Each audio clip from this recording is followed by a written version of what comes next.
Hello, ladies and gentlemen. Thank you for tuning in for another video.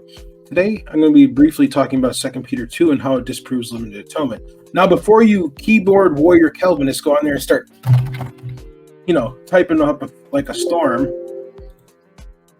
I want to make something clear first. I am not using this verse to teach that people can lose their salvation, okay? I don't believe people can lose their salvation. All right? So let's get into this. And I ask that you please save your comments until after you've watched the video, okay?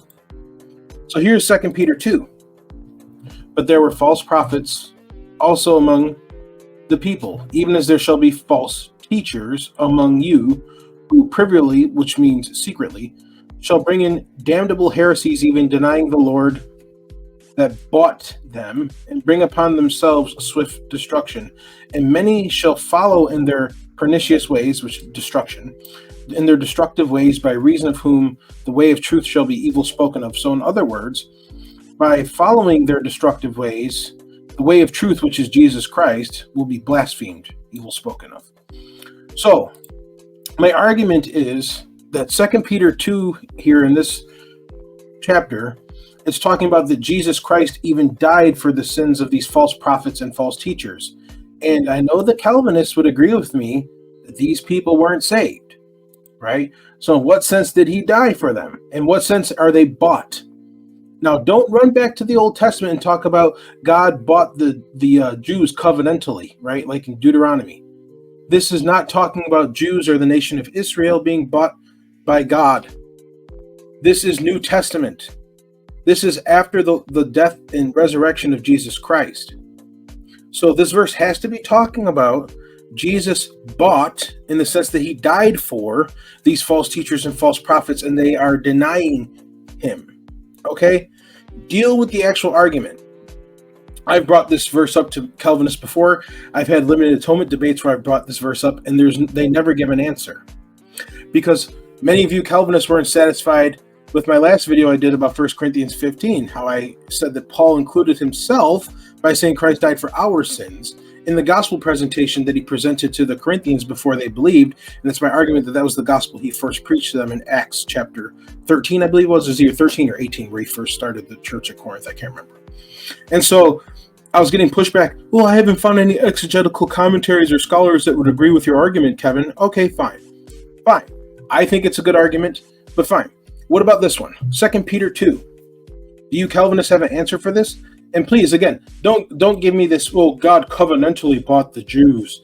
That's not what this is talking about. This isn't talking about Jews. This is talking about false teachers and false prophets that will come in secretly into the church, preach heresy to lead people astray. That's what it's talking about. This has nothing to do with the nation of Israel. This is talking about new covenant theology. The master that bought them. How did Christ buy these people? Because in your systematic theology, the L of tulip, God only intended to die for the elect. It's only extended to the elect, and it's only applied to the elect. This verse flies in the face of your systematic theology, because this is suggesting that God did actually die even for the false prophets and false teachers, as 1 John 2:2 would suggest, that he's the propitiation for our sins, but not ours only, but the sins of the whole world, right? So how did Christ die, or I'm sorry, let me use the language here in the verse. How did he buy them? The Lord that bought them. Okay, deal with the text, deal with the argument. Please be respectful in the comment section. Don't go on the attack. Like in the last one I did, there was a guy on there saying that he doesn't believe Molinists and Arminians and non-Calvinists are even Christians. And there was people that were commenting, leaving all sorts of stuff that had nothing to do with the video. And there was people that commented that didn't obviously watch the video, because what they said I addressed in the video. So please don't be an ignoramus. I welcome free speech. I welcome people to disagree. I welcome discussion in the comment section. But please, at least give me the common courtesy of at least watching the video first before you just start spewing at the keyboard. Okay?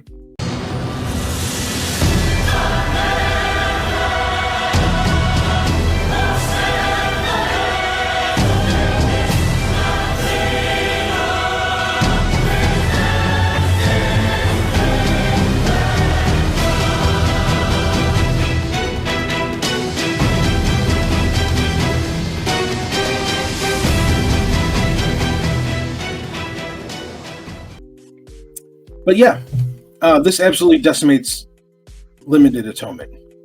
Jesus obviously bought these false teachers. He spilled his blood for the world. Right? Now, before you Calvinists go and start accusing me of universalism, I don't believe in universalism.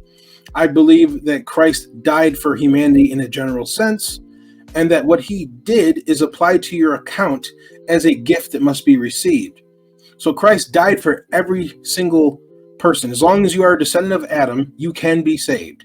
But you will not be saved until you come to faith in Jesus Christ, and then his blood is applied to your account. Okay? But if you never come to faith, you'll never receive salvation. But it doesn't change the fact that God died for you and you could have been saved. All right. Take care. God bless, guys. I'll catch you on the next one. See you later.